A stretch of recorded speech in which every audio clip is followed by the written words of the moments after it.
hacia acá, Susu, por favor. Nos va a hablar de Princesa de la Paz.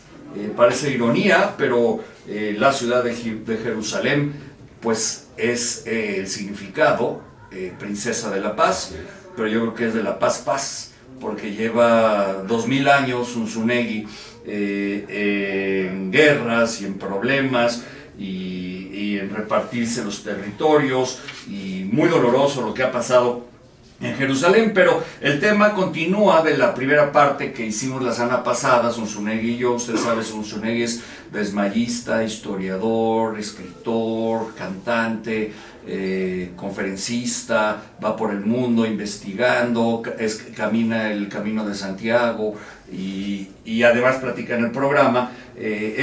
Habíamos dicho que continuaríamos con el tema de la fundación de Jerusalén, y ahora, después de 1917, cuando el Imperio Británico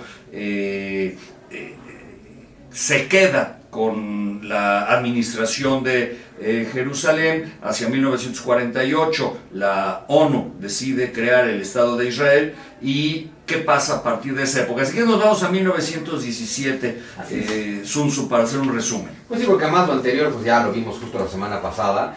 Efectivamente, una zona, la ciudad por añadidura, disputada desde tiempos ancestrales, ¿no? Veíamos la semana pasada, desde que el rey David se la conquista a los jebuseos 1000 años antes de nuestra era, no se la han dejado de pelear persas, griegos, romanos, después judíos, musulmanes, cristianos y hasta los británicos, ¿no?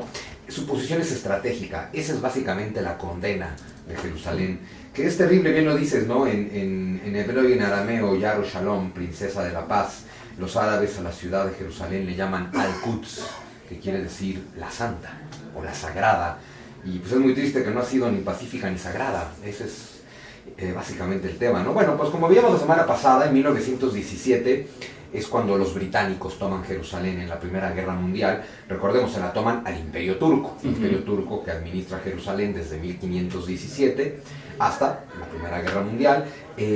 La toma de Jerusalén en 1917 fue en manos, y desde ahí empieza el conflicto, porque el ejército que toma que le arrebata Jerusalén a los turcos otomanos está conformado por tropas inglesas principalmente, al mando del coronel Edmund Allenby, que es el que está al mando del ejército británico en Medio Oriente, pero reforzado por las tropas del coronel Edward Lawrence, el famosísimo Lawrence de Arabia, que a su vez está reforzado por las tropas del rey Faisal, es decir, por tropas árabes, y que Lawrence le había prometido a los árabes: en cuanto ganemos Jerusalén y todo el Medio Oriente va a ser de ustedes. El problema es que Edmund Allenby está al mando del ejército oficial, ¿no?, del Imperio Británico, que a su vez ha recibido apoyo particularmente económico de Edmund Rothschild, es decir, este banquero judío inglés, de uno de los grandes promotores del movimiento sionista, que sin entrar mucho en detalles, es justo el movimiento que estaba pugnando por la construcción del Estado, de un Estado judío, que al principio no tenía que ser necesariamente en Jerusalén. Se llegaron a hacer propuestas de varios lugares de África, de Rusia, pero bueno, en realidad la oferta de los británicos al movimiento sionista es: no, olvídate, Jerusalén. Y por supuesto, ¿no?, para los judíos, pues Jerusalén, desde luego que era lo que más llamaba la atención. Entonces, desde aquí hay un conflicto de intereses, porque los británicos, por un lado, están recibiendo apoyo del movimiento sionista de Edmund Rothschild, ofreciéndole, desde luego, Jerusalén para ser el Estado de Israel, mientras Lawrence de Arabia le está prometiendo lo mismo al rey Faisal. Entonces, de ahí tenemos un conflicto. Cuando se meten las guerras religiosas, yo siempre digo, y me gusta mucho aclararlo, Dios es siempre el pretexto, nunca la causa. La causa siempre es económica, política, geopolítica, y ahí va Dios como pretexto, ¿no? Entonces, bueno, los británicos se quedan con Jerusalén, y se va la Sociedad de Naciones, que era lo que existía entonces antes de la ONU, declara el mandato británico de Mesopotamia, en lo que hoy es Irak, y el mandato británico de Palestina, precisamente, en lo que hoy es Israel. Y Jerusalén, pues, es el centro administrativo, la capital, digamos, de este mandato británico. Los británicos van a dominar esta zona de 1917 a 1948, cuando oficialmente se van. Y se enfrentaron a muchos problemas, porque pues le habían ofrecido el territorio a los dos, a los judíos y a los árabes, y los dos se los reclamaron. Y los británicos a los dos le dijeron: nanay, con una excepción.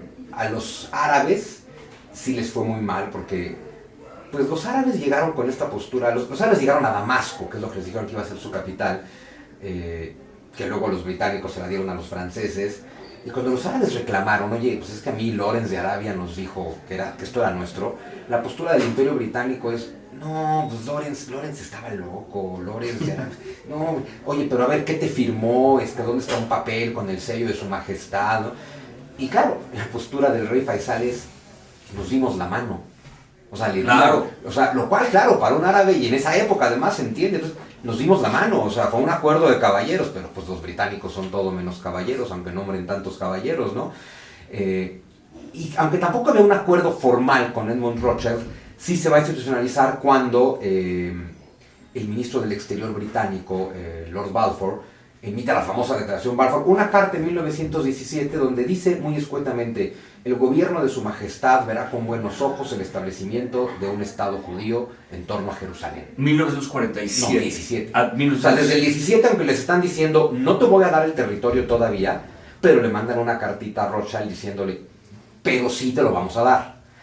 Y eso genera todavía más conflicto, que es cuando empieza la migración judía a la zona de Jerusalén y alrededores.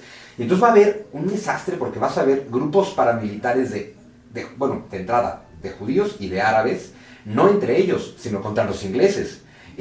La bronca original de ambos grupos es contra los ingleses. Entonces tienes grupos como Irgun y Haganah, que son judíos que están en contra de los ingleses y hacen atentados contra los ingleses. Y los grupos paramilitares de los palestinos que atacan a los ingleses al principio, y conforme va llegando más población judía, pues a los ingleses y a los judíos. Y esa va a ser la situación entre 1917 y 1947, cuando los británicos dicen, ¿sabes qué? Esto me rebasa, que la ONU, que la recién creada ONU se encargue. A la ONU le echan la papa caliente, ¿no? Y la ONU dice, pues miren, vamos a hacerlo, ahora sí que salomónico, ¿no? Pues vamos a dividir el territorio. O sea, vamos a hacer un estado judío y un estado palestino. Eso sí fue en 1947. Eso es en el 47. El movimiento sionista aceptó. Claro, el movimiento sionista, también hay que decirlo, estaba súper organizado, mientras que los palestinos, pues además están peleando contra los ingleses, contra los judíos. Y siguen peleando. Y entre ellos. El problema de los palestinos es muy triste para mí, porque se resume en algo muy simple. A nadie le importan los palestinos. Ni siquiera a los líderes palestinos, pues, o sea, hay que empezar por ahí. Ni a la OLP le importaron los palestinos, ni a Yasser Arafat, ni a Mahmoud Abbas hoy en día. O sea, los palestinos son la eterna bandera de cualquier cantidad de grupos, como para justificarse, ¿no? Para decir, lucho por una causa justa, los palestinos, cuando en realidad son eso, son un vil y vulgar pretexto, ¿no? Porque es cierto que a los palestinos, hay palestinos con nacionalidad israelí, hay que decirlo también hoy en día. Los palestinos que no tienen nacionalidad les va muy mal en el entorno judío, pero también les va muy mal en el entorno árabe. O sea, no es que los árabes traten bien a los palestinos, ¿no? Esa es su gran tragedia. Pero bueno, entonces en el 47 la ONU dijo, el 29 de noviembre de 1947, el plan de partición de la ONU dijo, miren, dos estados, un estado judío, un estado palestino, y como los dos quieren Jerusalén, entonces Jerusalén es para nadie o para los dos. Lo que dijo la ONU es, Jerusalén se mantiene en un estatus de ciudad internacional, administrada por la ONU, no puede ser capital de los palestinos, no puede ser capital de los judíos, porque la tienen que compartir.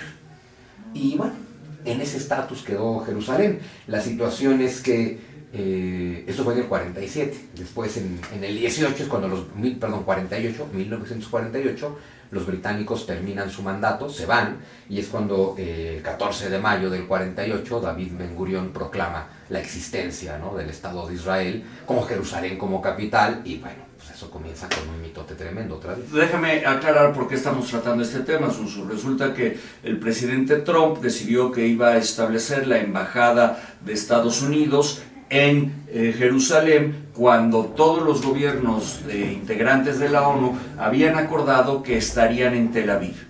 Así es. Sí, y claro, se ha hecho una revolución en los últimos meses, las últimas semanas, mejor dicho, no menos, sí, en las últimas días, de hecho.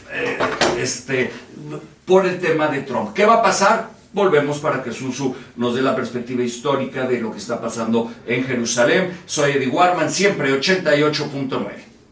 está con nosotros hablándonos sobre la ciudad princesa de la paz, que es Jerusalén. Llegamos a 1948, cuando Ben-Gurión funda el Estado de Israel. 1947, la ONU determina que se va a dividir ese territorio en dos, para el Estado judío y para el Estado palestino. Así es. Y luego, ¿qué pasa? ¿Por qué Trump hoy decide, sin meternos en la cuestión de opinar sobre si está bien o está mal, Zunzunegui, porque pues ahí es muy radical el tema y nos vamos a meter en una camisa de 11 varas, no es nuestra labor, porque está pasando lo que está sucediendo de que Trump dice, voy a poner la embajada en Jerusalén. ¿Para qué? Sí, en realidad el tema es entender por qué es tan grave que Trump declare algo que no parece que agrave si no conoces la historia. Voy a poner mi capital en Jerusalén, pues la puede poner donde quiera.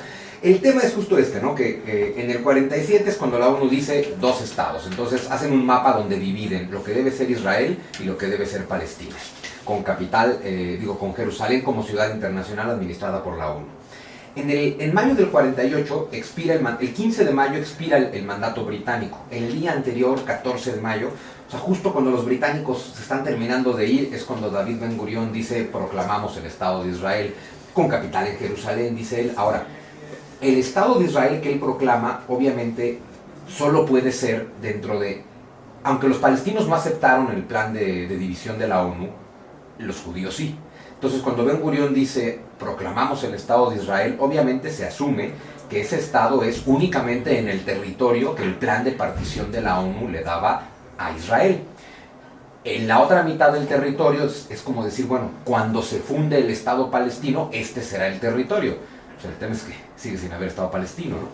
Entonces, bueno, a partir de... Bueno, el problema es, Ben-Gurión proclama la fundación del Estado de Israel. En ese momento empieza la primera guerra árabe-israelí, que es cuando una coalición de Irak, Jordania, Siria, Líbano y Egipto atacan Israel, que son los países árabes musulmanes que habían declarado que no iban a aceptar la proclamación de Israel. Israel gana esta guerra, con lo cual pues consolida el dominio del Estado, todavía respetando el territorio que les dio la ONU. El problema viene 20 años después, en 1967, con la llamada Guerra de los 6 días, que otra vez una coalición de, particularmente Siria y Egipto, deciden atacar Israel por sorpresa, y la sorpresa fue para ellos, porque la guerra duró literal 6 días. Sí. Y en estos 6 días, las tropas israelíes ocuparon la totalidad. Jerusalén había quedado partida en dos, ¿no? La Jerusalén vieja, oriental, que es la más árabe musulmana, pues bajo control palestino, y la Jerusalén más moderna, Jerusalén oeste, en control judío. Recordando Sun Tzu, que 4000 años antes de Cristo ya había vestigios de la fuente de Gihón, de la fuente de Gihón, donde se utilizaba para regar los campos, donde estaba el ganado que que alimentaba a los judíos. O sea, estamos hablando de 4000 años de historia con los judíos. Pero luego está la parte del Imperio Otomano, donde los árabes tienen sus asentamientos. Sí, o sea, los árabes llegaron desde el 638. Ahora, recordar también, cuando los árabes toman Jerusalén, se la arrebatan al Imperio Bizantino o al Imperio Romano de Oriente. Ya no había población judía en Jerusalén cuando llegan los árabes. Comentábamos la semana pasada, los judíos fueron expulsados por el Imperio Romano en el año 125. Entonces, cuando los musulmanes toman Jerusalén, se le están tomando a los cristianos, digamos, no a los judíos, lo cual hace más complicado todo este asunto religioso, ¿no? Porque claro, 3 religiones la declaran su ciudad santa: judíos, cristianos y musulmanes. Claro, derechos adquiridos. Sí, y cada quien tiene un pretexto que considera el mejor. El cristianismo porque ahí está el Santo Sepulcro, los judíos porque es su eterna ciudad, y para los musulmanes porque de ahí subió Mahoma al cielo a ver el Corán, ¿no? Total que en la Guerra de los 6 días, en 1967, Israel toma de la ciudad de Jerusalén y la unifica bajo mandato israelí. Y claro, la ONU dice, no, esto es un territorio invadido. Aún así, la mantienen invadida, la ONU dice se tienen que ir, no se van. En 1980, el Estado de Israel proclama la Ley de Jerusalén, en la que dice, miren, Jerusalén es la capital eterna e indivisible del Estado de Israel. Y la ONU, en respuesta, saca la resolución 478, en la que dice, no, no aceptamos tu ley, Jerusalén no puede ser tu capital, porque así quedó estipulado desde 1947. Entonces, claro, el Estado de Israel, dentro de la soberanía de cualquier Estado, dice, esta es mi capital eterna e indivisible. La ONU, como organismo internacional, dice, no debe de serlo. Entonces la ONU lo que hace es decirle a los países, ¿saben qué? No pongan su capital en Jerusalén. Eso desde 1980. Por eso todos los países tienen su capital en Tel Aviv, no en Jerusalén. ¿Qué es lo que está haciendo Donald Trump? Al decir yo voy a poner mi embajada en Jerusalén, es un acto de provocación. ¿Provocación para qué? Para mí, pues para lo que le encanta a los gringos, para buscarse un atentado terrorista y seguir en su eterna guerra del Medio Oriente. O sea, tú dices que ellos provocan para que alguien, porque en Jerusalén seguro los van a atacarlos, ¿no? Van a tener un acto terrorista.